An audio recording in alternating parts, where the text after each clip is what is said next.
Pernah nggak kamu melihat seseorang yang terlihat biasa saja, tapi entah kenapa selalu menarik perhatian? Tanpa usaha berlebihan, tanpa rayuan, tapi justru banyak orang yang tertarik padanya. Pada video kali ini, kami akan membahas beberapa kebiasaan yang bikin kamu jadi magnet cinta. Mari simak video ini sampai selesai.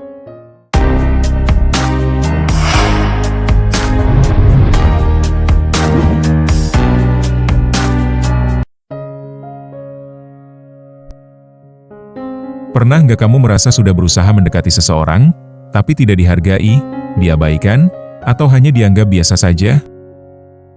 Padahal kamu sudah berusaha keras, memberi perhatian, bahkan mengorbankan banyak hal kepadanya.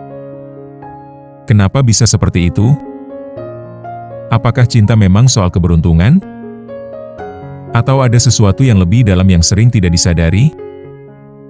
Dalam filosofi Stoikisme, daya tarik bukan berasal dari seberapa keras kamu berusaha mendapatkan orang lain, tapi dari bagaimana kamu mengendalikan dirimu sendiri.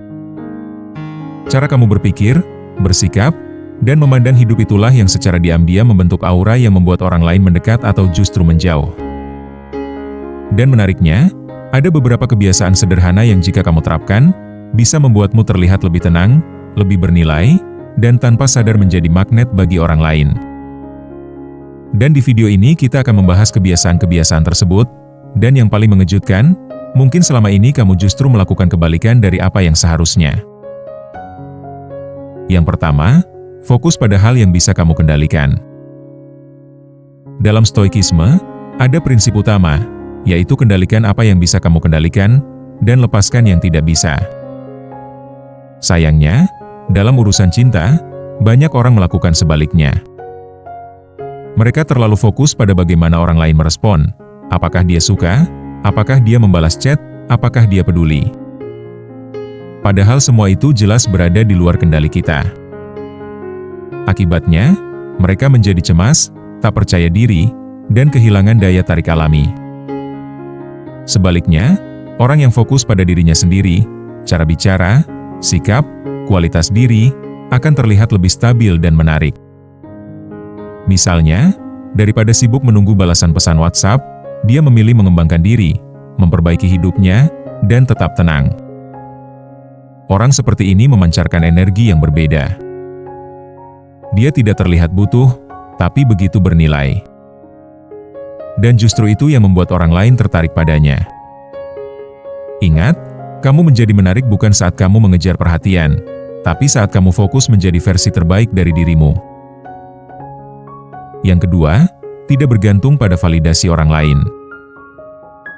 Seseorang yang terlalu membutuhkan pengakuan, pasti akan kehilangan daya tariknya. Dalam Stoikisme, ini dianggap sebagai bentuk ketergantungan emosional. Ketika kamu selalu ingin disukai, kamu akan cenderung menyenangkan semua orang. Kamu takut berkata tidak, takut berbeda, dan akhirnya kehilangan jati diri.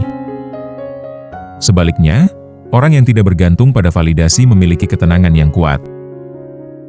Dia tidak perlu disukai semua orang untuk merasa cukup.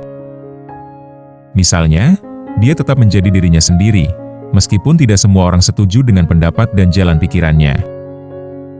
Menariknya, orang lain malah penasaran dengan sikap seperti ini. Karena dia tidak mudah ditebak, tidak mudah dikendalikan, dan terlihat memiliki prinsip yang kokoh. Ingat, semakin kamu tidak butuh pengakuan, semakin kamu terlihat berharga di mata orang lain. Yang ketiga, tenang dalam menghadapi penolakan. Dalam hidup, penolakan itu pasti akan selalu terjadi.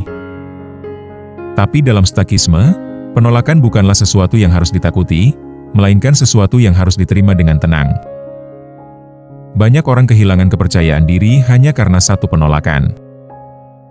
Mereka merasa tidak cukup baik, lalu mulai meragukan diri sendiri. Padahal, orang yang kuat secara mental akan melihat penolakan sebagai bagian dari proses.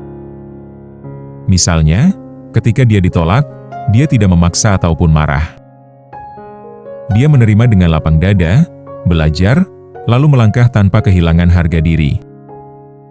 Sikap ini menunjukkan kedewasaan emosional.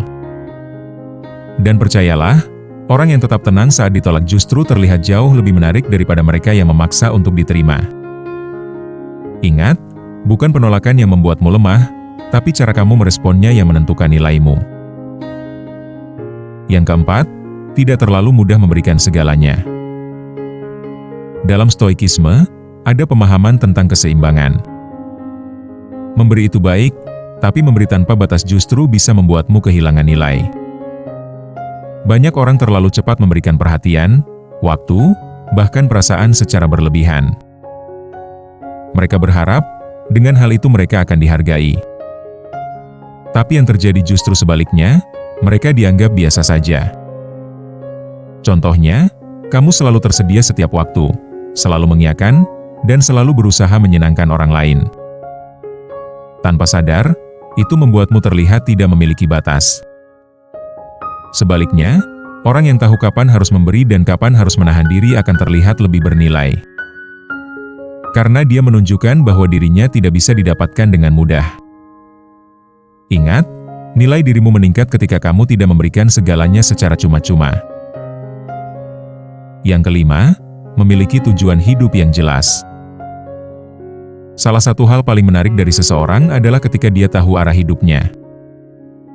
Dalam stoikisme, hidup yang bermakna adalah hidup yang memiliki tujuan, bukan sekadar mengikuti keinginan sesaat. Orang yang memiliki tujuan tidak mudah terganggu oleh hal-hal kecil, termasuk urusan percintaan. Dia tidak menjadikan cinta sebagai pusat hidupnya, tapi sebagai bagian dari hidupnya.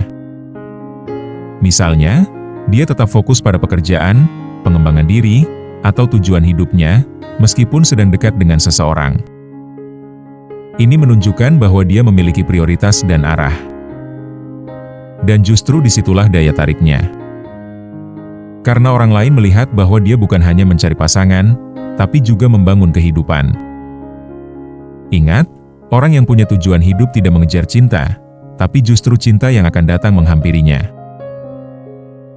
Perlu diingat, menjadi magnet cinta bukan tentang penampilan fisik, bukan tentang kata-kata manis dari bibir, dan bukan tentang seberapa keras kamu mengejar sesuatu. Tapi tentang siapa dirimu, bagaimana kamu mengendalikan emosi, menjaga nilai diri, dan menjalani hidup dengan tenang. Karena pada akhirnya, orang tidak jatuh cinta pada usaha yang dipaksakan, mereka jatuh cinta pada ketenangan yang tidak dibuat-buat. Semoga video tadi bisa bermanfaat untuk kalian semua. Jangan lupa like dan subscribe, serta share ke teman atau media sosial. Sampai jumpa di video berikutnya.